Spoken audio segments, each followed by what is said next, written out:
Okay, so hello everyone, this is Akshay here. Let us continue with the today's GFG Purist Week. Today's question name is Optimal Strategy for a Game. ये बहुत ही देखा हुआ question है, एक standard question भी है।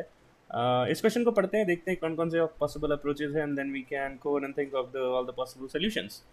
हमारे पास एक एरे दे रखा है size and the elements of the array represent the coins B1 B2 till Vn. You play against an opponent in an alternating way. ठीक है। In each turn, in each turn a player selects either the first or last coin from the row. ठीक है। तो यहाँ पे हमें याद रखने वाली बात कुछ कुछ है, तो उन पॉइंट्स को हाईलाइट करते हुए चलते हैं। तो हम फर्स्ट या लास्ट कॉइन को हटा सकते हैं अपने रो से। रिमूव इट्स रो, जब हम हटाते हैं तो वो परमानेंटली रिमूव हो जाएगा and we will receive the value of that coin. ठीक है। Then we have you need to determine the maximum possible amount of the money you can win if you go first. ठीक है, तो हमें first भी जाना है, ये एक भी कंस्ट्रेंट है। Both the players are playing optimally. ठीक है। ठीक है, तो 5 3 7 एंड 10 राइट। अगर मेरे को पैसे उठाने हैं यार, राइट, और मेरे पास दो चॉइसेस है कि या मैं फर्स्ट उठाऊँ या तो लास्ट उठाऊँ। तो अगर मैं थोड़ा ग्रीडी, थोड़ा लालची हो जाऊँ तो वही उठाऊंगा जो सबसे ज़्यादा पड़ा हुआ है मेरे पास। अगर मेरे पास 5 या 10 रुपये के नोट पड़े हैं तो मैं कौन सा पहले उठाऊंगा? अगर थोड़ा सा ग्रीडी होकर के उठाऊँ और मेरे को मैक्सिमम पॉसिबल कॉइन भी करना है तो डेफिनेटली मैं लार्जेस्ट उठाऊंगा। दैट इज़ वाई एक ग्रीडी अप्रोच भी इसको कहते हैं। तो अब मैं बोलता हूँ कि मैं 10 को उठाऊंगा, तो मैं यहाँ मी लिख देता हूँ। मैंने 10 को उठा लिया। अब जो दूसरा प्लेयर है वो भी ऑप्टिमली खेल रहा है, राइट। उसको ऑप्शन मिला है उठाने के लिए 5 और 7 में, तो डेफिनेटली वो भी बड़ा नंबर ही उठाएगा। तो उसको लिख देते हैं सेकंड प्लेयर। ठीक है, ये भी गया। तो मेरे पास है पॉइंट्स 10 और अनदर प्लेयर के पास पॉइंट है 7, राइट। अब मेरे पास 5 और 3 बचा है, तो डेफिनेटली मैं कौन सा उठाऊंगा? जो बड़ा नंबर है। अगेन मैं ग्रीडी ली जाऊंगा, तो 10 + 5 ये चला जाएगा 15, और अपोनेंट जो एक लास्ट रिमेनिंग नंबर है जो 3 उठाएगा 10 और 15। मेरे पास ज़्यादा आंसर होगा and that is why 15 is there, right. तो ये तो ग्रीडी अप्रोच हुई, बट क्या ये सारे केसेस में वर्क करेगा? एक बार वेरीफाई करके देखते हैं 8 15 3 एंड 7 के लिए भी। तो प्लेयर वन P1 लिख देता हूँ और P2 लिख देता हूँ, राइट। तो मैं फर्स्ट और लास्ट में ग्रीडी ली जाऊँ तो मैं देखूंगा कि जो लार्जर एलिमेंट है, जो या फिर जो लार्जर नोट है, मैं उसको उठाऊंगा। तो मैंने 8 उठा लिया। सिमिलरली 15 और 7 में उसने 15 उठा लिया एंड 7 और 3 में फिर से मैंने ग्रेटर नंबर 7 उठा लिया और 3 इसके पास चला गया। टोटल कितना होता है? 8 + 7 15 एंड 15 + 3 इज 18। मतलब P2 जीत गया यार यहाँ पे, राइट। बट अगर हम इसको थोड़ा डिफरेंटली करते हैं, राइट, ग्रीडीली ना जा करके हम एक ऐसे पाथ को चुनते हैं जहाँ पे हमें पहले लेस मिले, बट आने वाले समय में ऐसा पॉसिबल है कि हमें एक बड़ा नंबर मिल जाए या फिर एक बड़ा नोट मिल जाए, राइट। तो P1 मैं हूँ let's say, and P2 is the another player which is also playing optimally. तो मैं 8 ना उठा के मैं यहाँ पे लेट्स से 7 उठाता हूँ, राइट। तो 7 हट गया यहाँ से। फिर 8 और 3 में से P2 ने 8 को उठाया, राइट। अब 15 और 3 में से मैंने 15 को ले लिया और जो लास्ट एलिमेंट बचा 3 वो P2 के पास चला गया। अब देखो 15 + 7 22 हो जाता है, 8 + 3 11। तो यहाँ तो मैं जीत गया यार। तो अगर किया तो डेफिनेटली, तो इससे क्या पता चलता है कि जो ग्रीडी अप्रोच है वो ग्रीडी अप्रोच हर बार काम नहीं करेगी। हमें ज़्यादा लालच नहीं होना है, राइट। तो क्लियरली हमने देख लिया कि हम अगर स्मॉल एलिमेंट से भी जाते हैं तो हमारा आंसर हो सकता है कि प्लेयर 1 जीत जाए, राइट। तो इसका क्या मतलब है यार? अब आइट्रेशन काम नहीं करेगा। हमें ये करना है कि हमें सारी पॉसिबिलिटीज वापस से कंसिडर करनी पड़ेगी। मेरे पास जब दो चॉइसेस हैं, यहाँ पे 8 उठाऊँ या 7 उठाऊँ, तो हमें दोनों चॉइसेस ही लेने पड़ेंगे। पहले 8 से बढ़ेंगे क्योंकि हमें नहीं पता किससे आंसर आना है, राइट। तो पहले हम 8 से पूरा इक्वेशन सॉल्व करेंगे, फिर हम 7 से पूरा इक्वेशन सॉल्व करेंगे, राइट। ठीक है। तो अब हम कहाँ से कॉइन्स को उठा रहे थे यार? हमारा हमेशा लास्ट पॉइंटर होता था और या तो फर्स्ट पॉइंटर होता था। तो अगर मेरे पास कुछ ग्रुप ऑफ एलिमेंट्स है, थोड़ा सा डिवाइड करने की कोशिश करते हैं। अब हम इस नतीजे पे आ चुके हैं कि रिकर्जन से ही हम इस क्वेश्चन को सॉल्व कर सकते हैं। आइटरेटिव अप्रोच पॉसिबल नहीं है, ठीक है। ठीक है, तो हम क्या करेंगे? एक एरे ऑफ एलिमेंट्स ले लेते हैं। लेट्स से कुछ एरे ऑफ एलिमेंट्स हैं यहाँ पे भरे हुए, राइट। और हम हमेशा कहाँ से एलिमेंट्स को उठा रहे हैं? या तो फर्स्ट से या तो लास्ट से। तो मैं फर्स्ट पे एक आई पॉइंटर देता हूँ और इसको मैं जे पॉइंटर देता हूँ, राइट। तो लेट अस अज्यूम कि हमने ये वाला उठाया यार। तो बचे हुए एलिमेंट्स कौन से हुए? ये वाले बचे हुए एलिमेंट्स में, राइट। जो ओपोनेंट है वो या तो यहाँ से उठा सकता है और या तो यहाँ से उठा सकता है, राइट। तो अगर उसने ये वाला उठाया, राइट, क्योंकि एक्सट्रीम को ही उठा सकता है फर्स्ट या लास्ट, अगर उसने ये उठाया तो मेरे पास कौन सा एरे बचेगा जिसमें मेरे को फिर से सेम चीज़ करनी पड़ेगी, राइट। तो उसका बाउंड्स क्या होगा? अगर उसने ये उठाया तो डेफिनेटली मेरे पास जो एरे बचेगा वो ये होगा, करेक्ट। मतलब मैं दूसरे कलर से दिखा देता हूँ, ये होगा, राइट। मतलब कि I + 2 से लेके J। अगर उसने ये ना उठा करके ये उठाया होता, तो मेरे पास फिर कौन सा एरे बचता, मेरे पास एरे बचता ये वाला, मेरे पास ये एरे बचता, राइट। और इसका इंडेक्स कहाँ से कहाँ तक जा रहा है, ये इंडेक्स हो रहा है इसका i+1 से j-1, राइट। मतलब कि आप अपने एरे ऑफ आई को पकड़ो, उसका कॉइन आपके हाथ में हुआ, राइट, प्लस अब ये दो वापस से रिकर्शन कॉल लगाओ, राइट। और इनमें से भी जो मिनिमम आंसर देगा हम उसको कंसिडर करेंगे, ठीक है। मिनिमम क्यों बोल रहा हूँ यार, क्योंकि मैं चाहता हूँ कि ये जो अपोनेंट है वो ऐसा कॉइन ही उठाए, अगर उसने ये उठाया और उसने ये उठाया तो मैं चाहता हूँ कि वो हमेशा मिनिमम ही हो, राइट। अब क्योंकि हमने देखा यार कि वो भी ऑप्टिमल खेल रहा है तो हमेशा वो हो सकता है कभी ग्रेटर उठाए कभी स्मॉलर उठाए। इन प्रीटेक्स्ट की आगे वाले पॉसिबल आंसर्स में अगर हम अभी छोटे से शुरू कर रहे हैं, जैसे हमने यहाँ से शुरू किया था, राइट, हमने यहाँ से शुरू किया था, 7 से शुरू किया था, बट मैं फिर भी जीत रहा था, तो ओपोनेंट भी तो ऑप्टिमली खेलेगा, बट हम चाहते हैं कि वो दोनों आंसर्स में से जो मिनिमम आता है हम वो आंसर ले, राइट। आई होप आपको ये बात समझ में आ रही है, ठीक है। तो ये तो हो गया पहला केस। अब दूसरा क्या हो सकता है कि मैंने जो है फर्स्ट एलिमेंट को उठाया था, राइट। मैं ये भी तो कर सकता था कि मैं अपने लास्ट एलिमेंट को उठाऊं। तो अगेन एक बंच ऑफ एलिमेंट्स बनाते हैं, ये हमारा आई हुआ, ये हमारा जे हुआ, और हमने इस एलिमेंट को पिक किया, राइट।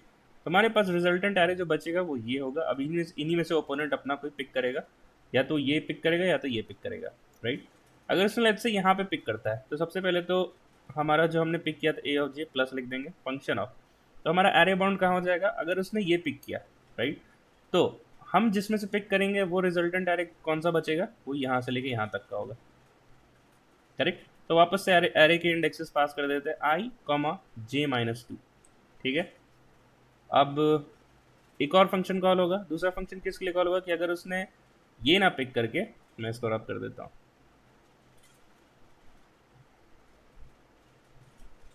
तो उसने ये ना पिक करके ये पिक किया होता तो फिर हमारा रिजल्टेंट एरे कौन सा हो जाता,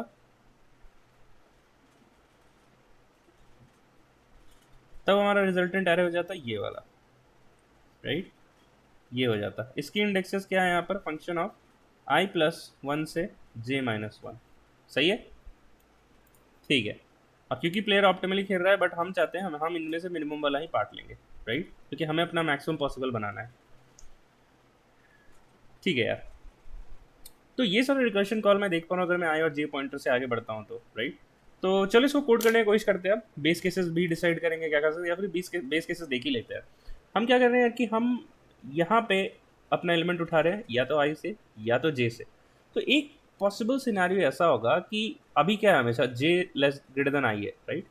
एक पॉसिबल सिनेरियो होगा कि हम लेट्स से जे को उठाते चले गए और जे जो है एकदम आई को टच कर गया, तो जैसे ही ये ओवरलैप हो जाएंगे, राइट, किसी बंच ऑफ एलिमेंट्स में जे आगे निकल जाए, आई आगे निकल जाए और जे पीछे आ जाए, तो मतलब कि अब हमारे पास एलिमेंट्स नहीं बचे हैं, राइट।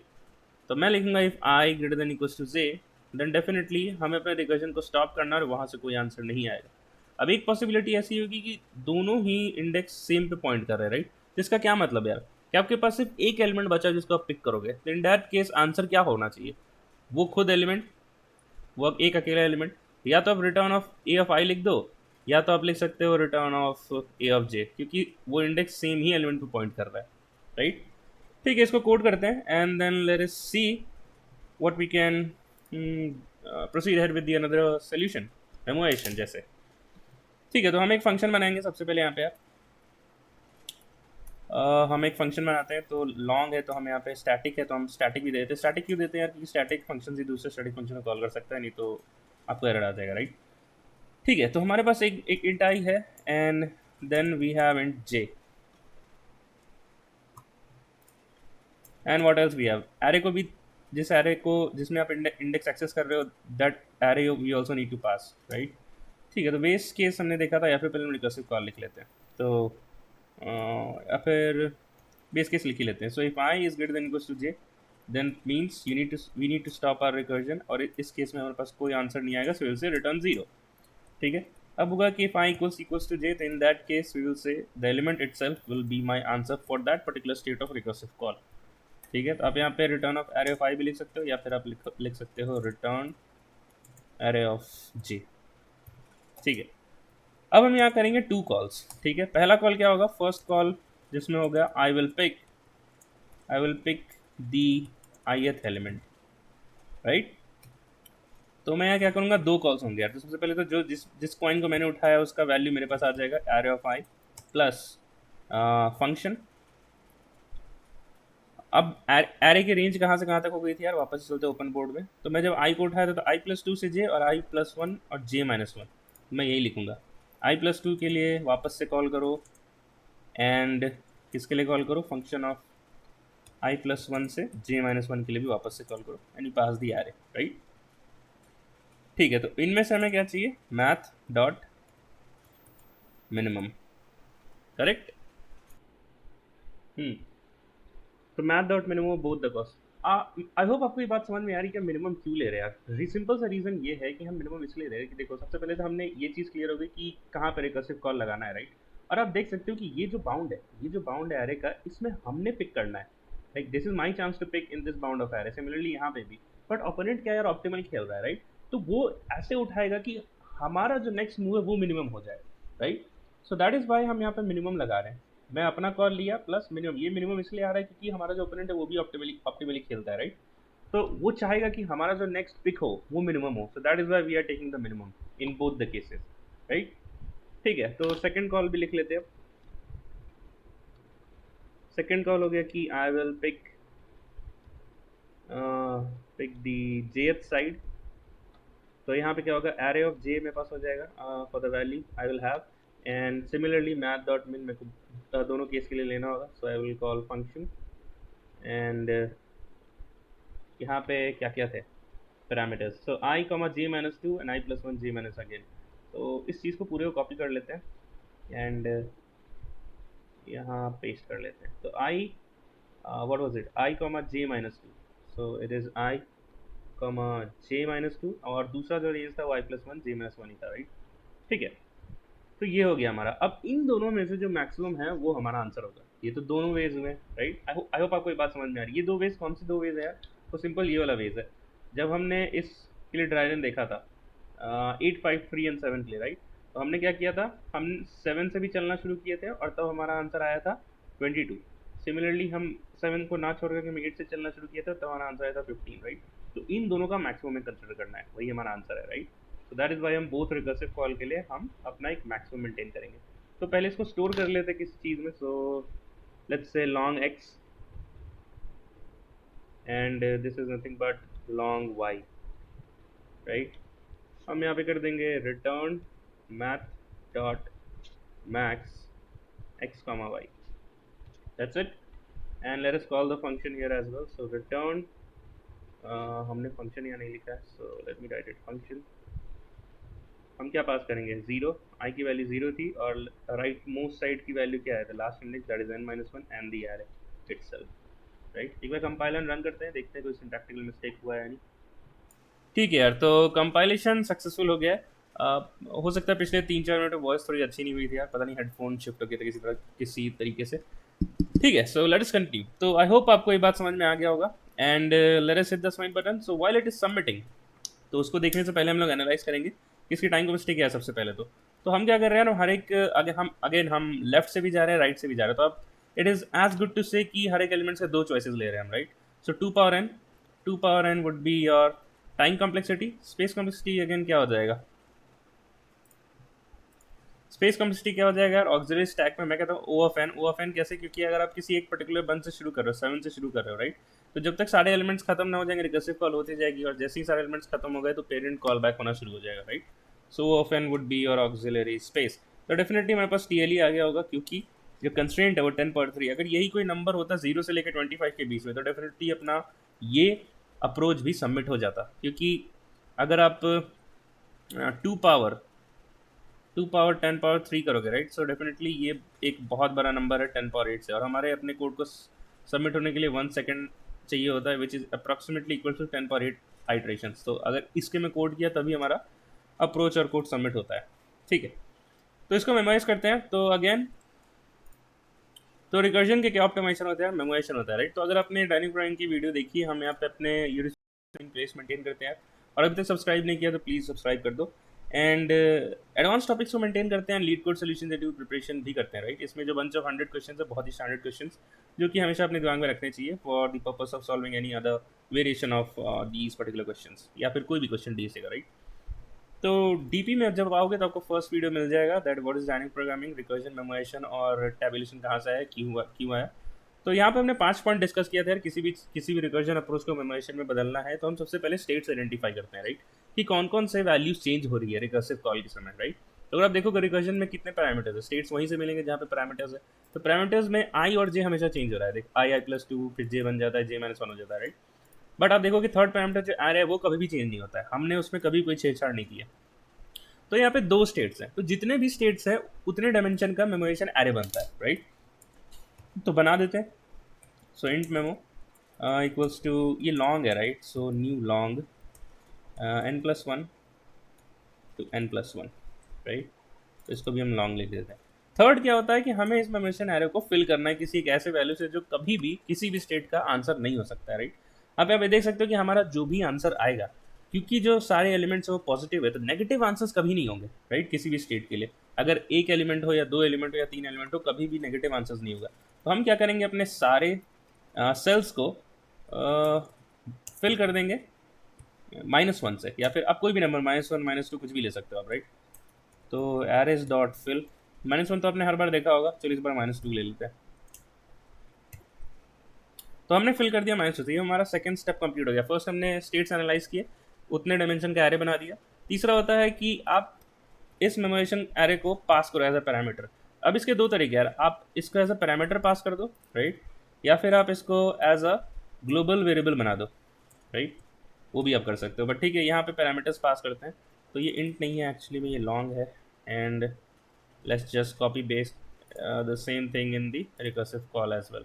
हम यहाँ पेस्ट करेंगे और यहाँ भी पेस्ट करेंगे, ठीक है। तो थर्ड स्टेप भी कंप्लीट हो गया। फोर्थ स्टेप ये है कि देखो रिकर्जन में क्या हो रहा है कि हर एक स्टेट के लिए बार बार कैलकुलेट हो रहा है। तो सब प्रॉब्लम्स यहाँ पे का प्रॉब्लम होता है, राइट, कि सेम प्रॉब्लम के लिए बार बार रिकर्सिव कॉल मत करो, एक ही बार करो उस स्टेट के लिए और उस स्टेट को स्टोर कर दो। मतलब कि बिफोर कॉलिंग द रिकर्जन, जिस स्टेट के लिए आप कॉल कर रहे थे i, j, इसलिए तो उसका 2D एरे बनाया। तो आप चेक करो क्या वो स्टेट का आंसर मेरे पास पहले से प्रेजेंट है, राइट। अब मैं कैसे चेक करूँ मेरे पास प्रेजेंट है नहीं। हमने वैल्यू से किससे फिल किया था, -2 से। अगर वैल्यू उस स्टेट की कैलकुलेट हो गई है तो कोई पॉजिटिव वैल्यू आ गई होगी, उसके बाद हम चेक करेंगे if not equals to -2, right. Then I will say कि आप रिकर्जन अपना रोक दो then and there and you just return memorization of INJ, ठीक है। अब अगर ये चीज़ हिट नहीं होती है, मतलब अभी भी इस पर्टिकुलर INJ के लिए वो पहली बार वो स्टेट कैलकुलेट नहीं हुआ है, तब ये रिकर्जन में जाएगा। और रिकर्जन में जाने के बाद हमें क्या करना है, जब रिकर्जन कंप्लीट हो जाए तो हमें बोलना है कि आप जिस पर्टिकुलर स्टेट के लिए कैलकुलेट किया आपको, आप इसमें ये वैल्यू स्टोर कर दो कि नेक्स्ट टाइम अगर सेम स्टेट आए तो हम वापस से कैलकुलेट नहीं करेंगे, राइट। तो यही 5 स्टेप होते हैं यार।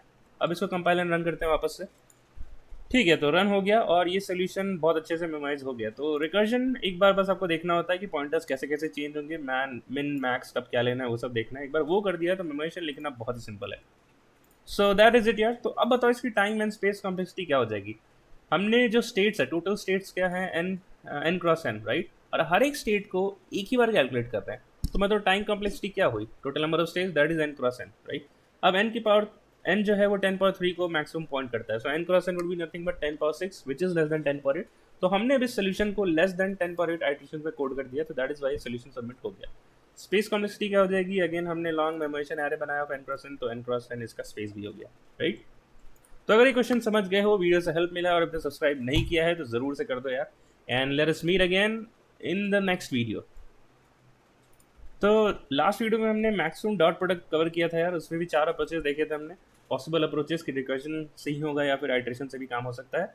देन रिकर्जन देखा, मेमोराइजेशन देखा और टैबुलेशन भी देखा था, राइट। तो आप वहाँ से भी हिंट ले सकते हो कैसे टैबुलेशन की स्ट्रैटेजी हम मेंटेन करते हैं, जो बॉटम डाउन का अप्रोच है।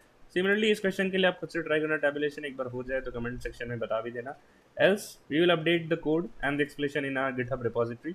ये सारा सोर्स कोड आपको डीएस रिपोजिटरी में मिल जाएगा, उसकी लिंक आपको डिस्क्रिप्शन में मिल जाएगी। और डीपीआर प्लीज जरूर से देख लेना, पहली वीडियो देख ही लेना। And let us meet again in the next video. Till then, keep learning, keep doing. Bye bye, and take care, guys. Do like, share, and subscribe. Till then, bye bye. Let us meet again.